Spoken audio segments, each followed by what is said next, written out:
تفریحی پارک صحت مند معاشرے کے لیے انتہائی اہمیت کے حامل ہوتے ہیں، لیکن شیخوپورہ شہر میں یہ سہولت نہ ہونے کے برابر ہے۔ 7 لاکھ کی آبادی کے لیے صرف 4 تفریحی پارک ہیں، جن میں کمپنی باغ، گلزار فاطمہ، عائشہ پارک اور جناح پارک شامل ہیں۔ یہاں بھی عوام کو کسی قسم کی سہولت میسر نہیں۔ اسٹریٹ لائٹس نہ ہونے کی وجہ سے عوام شام کے بعد ان پارکوں میں خوف کے مارے نہیں جاتے۔ لاکھوں روپے کی مالیت سے تعمیر ہونے والے فوارے ناکارہ ہو کر گندگی سے بھرے پڑے ہیں۔ بچوں کی تفریح کے لیے لگائے گئے چند جھولے بھی ٹوٹ چکے ہیں۔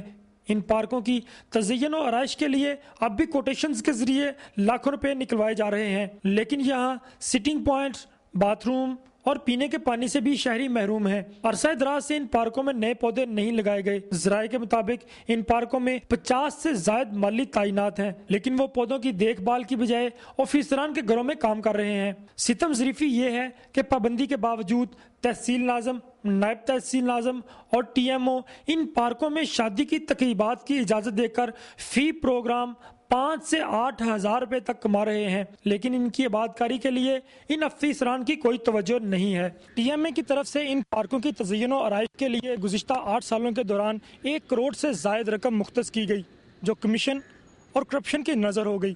ضرورت اس امر کی ہے کہ حکومت ان پارکوں کی آبادکاری کے لیے فی الفور اقدامات کرے۔ کیمرامین طالب حسین کے ساتھ رانا محمد عثمان، دنیا نیوز، شیخوپورہ۔ میں اس وقت موجود ہوں ریلوے کالونی وزیر آباد۔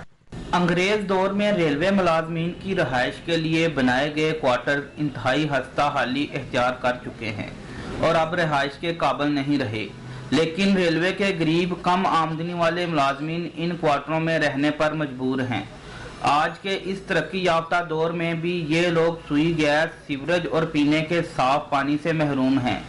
کئی سالوں سے سیاستدان ان لوگوں سے وعدے تو کرتے آ رہے ہیں، لیکن الیکشن جیتنے کے بعد وہ اپنے وعدے بھول جاتے ہیں۔ ریلوے کوارٹروں کے رہائشی لوگ بنیادی سہولتوں کے ساتھ ساتھ صحت اور صفائی سے بھی محروم ہیں۔ اس کالونی میں گندے پانی کی نکاسی کے لیے کوئی مناسب انتظام نہیں ہے۔ پینے کے لیے جو پانی ان لوگوں تک پہنچ رہا ہے وہ بھی صاف نہیں ہوتا، جس کی وجہ سے یہاں مختلف وبائی بیماریاں پھیلنے کا اندیشہ ہے۔ ریلوے کالونی کے رہائشیوں نے ریلوے کے اعلیٰ حکام سے مطالبہ کیا ہے کہ ان کے کوارٹرز کو نئے سرے سے تعمیر کروا کر انہیں زندگی کی بنیادی سہولیات فراہم کی جائیں۔ کیمرامین نثار احمد کے ساتھ کاشف محمود، دنیا نیوز۔ اور یہ تھے سرزمین پنجاب کے حالات، اور اب آپ کو لیے چلتے ہیں سرسبز پہاڑوں کی سرزمین سرحد کی طرف، اور اس حصے میں میری دھرتی میری دنیا آپ کے لیے لایا ہے سوات میں تیز ہوتی ترقیاتی سرگرمیاں اور کوہاٹ میں سڑکوں کی ٹوٹ پھوٹ سے متعلق رپورٹ۔ میں اس وقت موجود ہوں پشاور کی زیر یونیورسٹی میں، جہاں پر زراعت کے جدید طریقوں اور ماحولیاتی آلودگی سے بچوں کے لیے 2 روزہ ورکشاپ کا اہتمام کیا گیا۔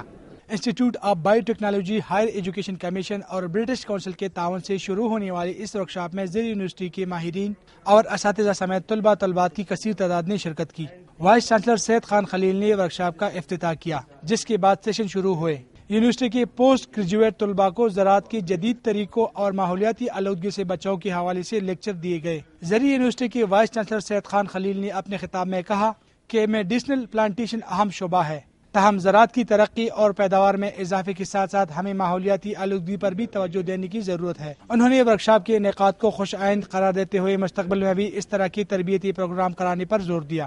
کیمرامین عمران حسن کے ساتھ مسرت اللہ، دنیا نیوز، پشاور۔ میں اس وقت موجود ہوں پشاور کے یونیورسٹی روڈ پر، جہاں ٹریفک پولیس کی جانب سے کالے شیشوں، پریشر ہارن اور سیاہ دھوئیں کے خلاف مہم جاری ہے۔ پشاور ٹریفک پولیس کی یہ مہم 1 ماہ تک ہفتے میں 3 روز جاری رہے گی، جس کے لیے شہر میں 3 مختلف مقامات مختص کیے گئے ہیں۔ جی ٹی روڈ، حیات ایونیو، یونیورسٹی روڈ اور حیدرآباد چوک میں ٹریفک اہلکاروں کو جدید مشینری کے ہمراہ تعینات کیا گیا ہے، جو سڑکوں پر چلنے والی گاڑیوں کی چیکنگ اور ماحولیاتی آلودگی کا سبب بننے والی گاڑیوں کو موقع پر جرمانہ کر رہے ہیں۔ S S P traffic Peshawar Hammad Abid خود اس مہم کی نگرانی کر رہے ہیں۔ ٹریفک اہلکار گاڑیوں سے کالے شیشے اتارنے سمیت پریشر ہارن ہٹا کر انہیں موقع پر ہی ناکارہ بنا دیتے ہیں، تاکہ انہیں دوبارہ مارکیٹ میں فروخت نہ کیا جا سکے۔ پشاور کو ماحولیاتی آلودگی سے بچانے کے لیے ٹریفک پولیس کی اس مہم کو عوامی حلقوں کی جانب سے زبردست پذیرائی ملی ہے، اور انہوں نے اپنے بھرپور تعاون کا یقین دلایا ہے۔ کیمرامین عمران مہر کے ساتھ عمران یوسف زئی، دنیا نیوز، پشاور۔ اس وقت میں موجود ہوں کوہاٹ شہر میں، جہاں سڑکیں ٹوٹ پھوٹ کا شکار ہو گئی ہیں۔ کوہاٹ شہر کے مرکزی بازار سمیت بازار زرگراں، میاں خیل، بازار مصطفیٰ، تیرا بازار کی سڑکیں عوامی نمائندوں اور متعلقہ محکمے کی غفلت کی باعث جگہ جگہ سے ٹوٹ پھوٹ کا شکار ہو کر کچی گلیوں میں تبدیل ہو چکی ہیں۔ ضلعی حکومت کی جانب سے ہر سال M&R فنڈ کی مد میں 50 لاکھ روپے منظور ہونے کے باوجود سڑکوں کی مرمت نہ کی جا سکی۔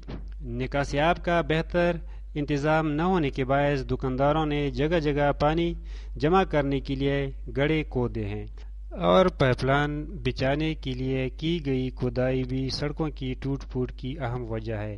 تاجروں اور عوام نے منتخب عوامی نمائندوں سے مطالبہ کیا ہے کہ سڑکوں کی مرمت کے لیے فوری اقدامات کیے جائیں۔ منور اورکزئی، دنیا نیوز، کوہاٹ۔